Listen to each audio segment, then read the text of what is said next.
Well, it's official. 2011 will go down in the history books as the hottest and driest summer on record in Texas. More than most states, Texas is known for its abundant agricultural ties, and droughts brought on by weather patterns like La Nina can be devastating to those who depend on Mother Nature. Forecasters say that 2012 will follow in this pattern built for agricultural disaster, and organizations across the Lone Star State are making preparations to deal with the problem. To examine this in more detail, KPFT will follow Bob Reed, a Bay City rice farmer whose family farm on Texas's Gulf Coast is now in jeopardy because of lack of water. Last week, the Texas Commission on Environmental Quality, or TCEQ, approved the Lower Colorado River Authority, LCRA, request to cut back or cut off Highland Lake's water to downstream farmers next year if the drought doesn't improve significantly. Farmers are going to miss out on their first growing season because of this restriction. Farmer Bob says this negatively impact his business. Yeah, I am in Matagorda County, and there are 3 counties downstream from Austin. It'll be Colorado County, Wharton County, Matagorda County. When I say downstream, I'm speaking downstream on the Colorado River.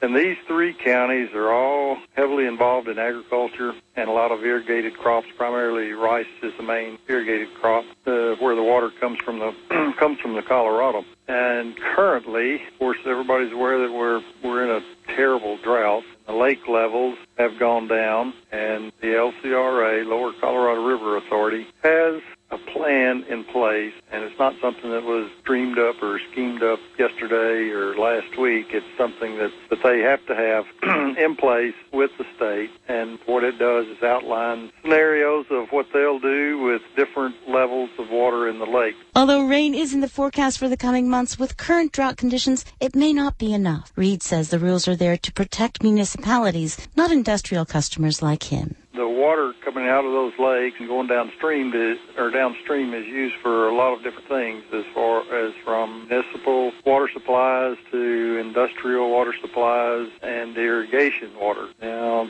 that's classified by LCRA 2 different ways, and that would be interruptible water, which is the municipalities and industrial users, and interruptible water, which is the irrigators. Now, the drought plan or water management plan states very clearly, and this is just kind of a synopsis of it, but in the event that water levels get low and they reach certain levels, and these levels are documented in the plan, when the lake gets to this level, then we're going to have to shut the irrigation water off. If it gets lower than that, continues to go down, well then the industrial users are going to have to reduce their usage by a percentage, and trickles on down to the municipalities, and they're the last ones to have their water reduced or stopped. Reed says the lack of water will dry up all of the businesses around Matagorda County, not just his. What it means to me personally as a producer and as a rice producer, and that's my primary focus, and that's my biggest crop that I produce, is rice. And rice can't be grown without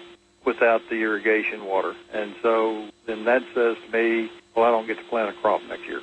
And that's not good. That's hard for me, hard for my family, but it's a lot larger scope than that, in that it also affects all the support industry around, such as the crop dusting flying service, the seed dealers, fertilizer, chemicals. If you've got less income, you're not going to spend as much at Walmart. All the businesses, in town will feel the effect of it also. And here again, Matagorda County is still a fairly rural community, or rural county with a lot of agriculture in it. And so when agriculture does good, the county does good. When agriculture suffers, the county suffers. According to Reed, the next milestone for water levels on the LCRA will be measured March 1st, 2012. But time has taught Reed that even if it's hard to sleep at night, in matters like this, you just can't control the outcome.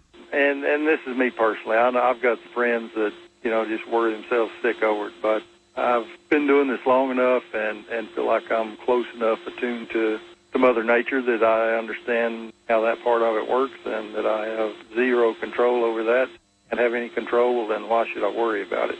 So you just kind of take what in this business, because it's, whether it's crops or livestock, any kind of agricultural production business, it all revolves around the weather. Too hot, cold, too wet, too dry. all those different scenarios, and you just kind of take what Mother Nature sends you and then manage the best that you can with it. Join us next week as we go in depth with farmer Bob Reed about the ongoing crises in Texas agriculture.